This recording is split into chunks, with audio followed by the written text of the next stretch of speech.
preços da soja dispararam na Bolsa de Chicago nesse início de 2021. O dólar segue apresentando bastante volatilidade. E agora, portanto, a gente vai entender o que tudo isso significa diante do atual cenário de oferta e demanda, principalmente, para a formação dos preços da soja aqui no Brasil. Que todo esse cenário cheio de fatores, inclusive, significa para o produtor brasileiro. Para a gente entender tudo isso, a gente convidou o Lucílio Alves, que é pesquisador do CPEA, para a gente conversar um pouquinho, portanto, sobre o mercado brasileiro de soja nesta manhã de quinta-feira. Lucílio, muito bom dia para você. Seja bem-vindo novamente ao Notícias Agrícolas. É um prazer recebê-lo. Bom dia, o prazer é meu. Estamos sempre à disposição. Lucílio, temos, portanto, essa disparada das cotações em Chicago, os preços superando os 14 dólares por bushel. Tudo isso já está sendo refletido em preços melhores aqui no Brasil e a força do mercado vai ser semelhante ao que a gente observa no mercado internacional? Cara, nós temos uma série de fatores aí sendo influenciado ou influenciando esse ambiente e, por outro lado, algumas incertezas. Então, nós temos um mercado do lado de oferta relativamente bom, mas com problemas pontuais, com problemas de ofertas e de incertezas na Argentina. Tivemos aí o reajuste pelo USDA para a oferta dos Estados Unidos na temporada 2021. E nós estamos aí, vamos dizer, no início da temporada do Brasil, em que há também algumas incertezas em termos de volume, né? Algumas instituições reduziram a oferta da região sul. Por outro lado, nós temos uma perspectiva favorável para o restante do país, e do ponto de vista agregado, há uma expectativa de uma oferta maior do que a do ano passado. Apesar de um plantio ou de um semeio bem atrasado comparativamente ao que houve em 2019, né, o semeio de 2020 bem atrasado em relação a 2019, podemos dizer que, do ponto de vista agronômico, o semeio foi feito de um período mais adequado para as lavouras de soja. E o clima foi sendo melhor ao longo do desenvolvimento das lavouras, fazendo com que essas lavouras se recuperassem em várias regiões do país, incluindo parte aí da região sul, por exemplo, o Paraná. Provavelmente nós vamos ter produtividade ainda maior do que a que nós, em 2021, maior do que a de 2020. Bom, esse é um lado da oferta. Por outro, né, do outro lado da equação, nós temos um conjunto de demanda em que o mercado de carnes, de forma geral, está muito ativo no Brasil e no mundo, fazendo com que nós tenhamos demanda atrativa no Brasil, apesar de preços recordes, por exemplo, do farelo, ou de preços muito expressivos no Brasil para o farelo, na verdade no Brasil e no mundo, mas o mercado de proteína animal está absorvendo, aparentemente, essas elevações de preços. Nós temos um mercado de biodiesel também muito ativo, especialmente no caso do Brasil, e nós temos uma demanda internacional muito firme. Nesse caso, podemos, né, jogar quase que uma conta muito forte para a China. Né? A China comprando soja de forma muito ativa, contribuindo para que no Brasil nós tivéssemos em 2020 uma exportação muito próxima do recorde, muito em linha com o recorde anterior de 83 milhões em 2018, né? 83 milhões e pouquinho, 83 milhões e meio aproximadamente de toneladas, né, em termos de exportação, e o ano passado ao redor de quase 83 milhões de toneladas. Então 83,250 em 2018 para quase 83 no ano passado. E esse ambiente também se observa no caso, inclusive, dos Estados Unidos, que, se considerarmos uma exportação acumulada, até final do ano passado, tiveram exportações recordes também, né? Volumes muito expressivos, chegando aí o acumulado do ano passado, deixa eu só pegar aqui, 63,16 milhões de toneladas. Então, muito forte, apesar de, inclusive, de um contexto aí de guerra comercial, mas as exportações do último trimestre para os Estados Unidos foi muito expressiva, na casa de 34 milhões e meio de toneladas. Então, esse ambiente favoreceu com que os preços internacionais de soja voltassem a patamares de 2013, 2014. E só existe, claro, preços altos da soja porque há receitas vindo do farelo e do óleo, né? E uma sustentação muito expressiva, especialmente do farelo, em participação maior do que do óleo de soja, né? E isso também ocorre no Brasil. Nós temos um preço do farelo quase que agora em janeiro, na parcial de janeiro, praticamente o dobro do que era em janeiro de 20, e nós temos um óleo 75, 76% maior do que em janeiro 20. Então, são valores muito expressivos. E nós conversamos nos últimos meses de 2020, né, Lucílio, falando exatamente sobre esse mercado de derivados, que era um pilar importante de sustentação para os preços altos, como estávamos vendo no final do ano passado.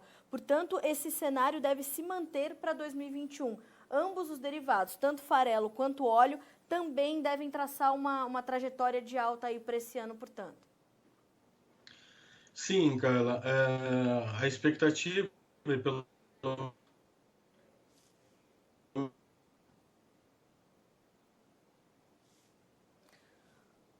quando a gente olha os contratos a termo, também, né? Os preços internacionais apontam um cenário de cotações mais firmes no primeiro semestre, praticamente até agosto, e depois eles voltam a se reajustar, claro que daí apostando já de uma proximidade de uma nova safra americana. Para o Brasil, da mesma forma, as cotações estão muito nessa linha, preços extremamente altos do óleo para exportação, do farelo para exportação. É importante a gente dizer que em 2020 o Brasil teve recorde de exportação de farelo também, né, em um mercado aí deixado pela Argentina, contribuiu com que a gente exportasse muito farelo no início de 2020. Inclusive, depois, os Estados Unidos exportaram volumes maiores do que tradicionais, né, no último trimestre de 2020. Então, isso dá sustentação. E para preços de soja, inclusive apontando, né, algo, né, que há muito tempo não se via de novo, desde 2013, 2014, né, soja 30, 31, 32 dólares FOB Paranaguá. Então, são valores muito expressivos, e aí o quanto disso vem para o mercado interno, claramente vai depender de taxa de câmbio. Lucílio, a gente tem uma condição também de... A gente vai começar o grosso, o efetivo da colheita aí nas próximas semanas no Brasil, e dessa oferta que vai chegar ao mercado, muito disso já está comprometido com a comercialização, né? Como é que o mercado e a formação de preços vai receber essa oferta, que tem aí um percentual para ainda ser comercializado mais restrito, mais reduzido? Carla, ponto importante em relação à comercialização antecipada, nós tivemos um ritmo muito forte, aproveitando os preços atrativos, que já eram considerados atrativos ano passado, né, no segundo semestre de 2020. E ao mesmo tempo a gente tem vários produtores, entre aspas, reclamando os recursos que deixaram de ser recebidos, porque as vendas antecipadas ou o comprometimento de parte dessa safra para custear os insumos foram a preços muito inferiores aos patamares atuais, muito inferiores. E isso provavelmente, inclusive, vai afetar a próxima negociação para a próxima safra, porque os agentes certamente vão olhar e ficar com esse período recente em mente, falando, olha, o preço tende a subir, inclusive próximo da colheita, então vou esperar um pouco mais. Isso vai influenciar, no meu ponto de vista, de dificultar novos negócios, desse restante de safra que tem por aí. Por dois motivos. Um é essa questão da própria soja, e de novo nós temos um ambiente de preços muito firmes, pelo menos até agosto, em dólares, claro. Tudo isso pode mudar, depender de taxa de câmbio, mas nós ainda temos um restante, inclusive da safra de milho, do milho, que vai contribuir para que o produtor faça a caixa. Né? Então, certamente os produtores vão negociar esse milho restante, cumprir os contratos de soja já feitos e provavelmente atrasar um pouquinho esses novos negócios de soja e passar a olhar talvez novas negociações, inclusive de milho, apesar de que também as vendas estão muito adiantadas. Lucílio, isso inclusive pode começar a mexer com as decisões ou o planejamento dos produtores para a próxima safra, onde já estão inclusive sendo efetivados negócios. A próxima safra de soja do Brasil também já começa a exigir um monitoramento e uma redefinição dos planejamentos diante desse cenário? Certamente, né? Isso vai mexer as alternativas. Agora, nesse período, já começam as negociações de insumos, sementes, fertilizantes, pelo menos as conversas, em alguns casos, né? Principalmente o Cerrado brasileiro, já há negociações. Certamente isso vai influenciar inclusive as formas de negociação, né? Talvez possa, dependendo das condições, diminuir o peso, por exemplo, de barter ou algo nesse sentido. Mas o importante para o produtor, de forma geral, é que ele tenha esses dados em mãos, essas contas, para verificar claramente as oportunidades de margens melhores e quais são as melhores alternativas nesse sentido. Né? Mas o mercado está muito bom, né, em termos de atratividade, em termos de níveis de preços, então o otimismo é muito favorável. A grande questão que está por trás é o quanto desse otimismo de preços de venda também vai se transformar em otimismo de preços de insumos e efetivamente o que vai ficar na conta do produtor. Eu acho que essa é uma grande incógnita e, de novo, inclusive para 21, não é porque nós tenhamos preços altos e a gente já está quase com preços nominais recordes nessa parcial de janeiro 21. Sim. Não é por causa disso que o produtor está tendo uma rentabilidade muito maior. De novo, como você mesmo comentou, como boa parte da safra já foi negociada, essas negociações envolveram inclusive preços a metade do que o que a gente tem hoje. Lucílio, é muito bom a gente trazer essa orientação para o produtor e principalmente para que a população, de uma forma geral, entenda que realmente esses preços altos que a gente vê para o consumidor final, nem sempre eles se transferem na sua totalidade para o produtor, né? A gente sabe que essa polêmica aconteceu muito forte em 2020. Começamos 2021 ainda com os alimentos caros, altos, melhor dizendo, e a gente precisa, então, sempre levar esse tipo de informação, principalmente para o público final, né? Para o consumidor final. Sem sombra de dúvida, né? E nesse ambiente, nesse ritmo, cada mercado tem uma realidade diferente.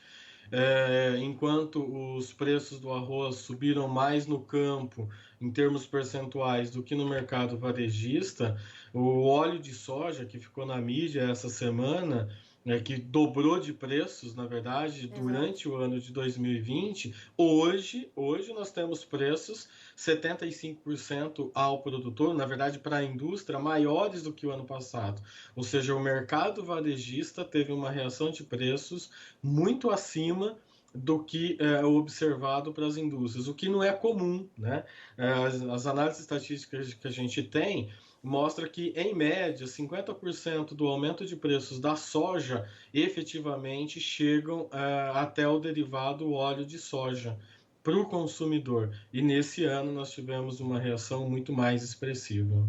E só estamos começando 2021, né, Lucílio? Tem muita coisa pela frente. Eu acho que o ponto importante, você já vem trabalhando nisso há muito tempo, é o produtor verificar que as oportunidades estão postas à mesa. De novo, Claro. preços de soja acima de $30 a saca Porto não é a qualquer momento, né? Isso ocorreu lá no período de inflação das cotações, 2008 e depois 2013, parte de 2014, mas por um curto período de tempo. Certo. Claro que agora a gente tem um mercado internacional firme, nós temos uma recuperação econômica mundial que pode vir, alavanca preços do petróleo, isso também dá sustentação às commodities agrícolas, mas lembrando que parte disso também pode e certamente vai se refletir nos insumos. Então, mesmo em momentos de preços altos, é importante que aquela continha esteja sendo feita e que as oportunidades não sejam perdidas, sejam sim aproveitadas. E lembrando da questão cambial, como o senhor pontuou durante toda a entrevista, né, que é o determinante aí que vai ser o fiel da balança para a formação dos preços aqui no Brasil. Se continuam subindo tão intensamente como a gente tem visto, ou se pelo menos vão se estabilizar em patamares um pouco menores, ou nesses que estamos vendo agora, né?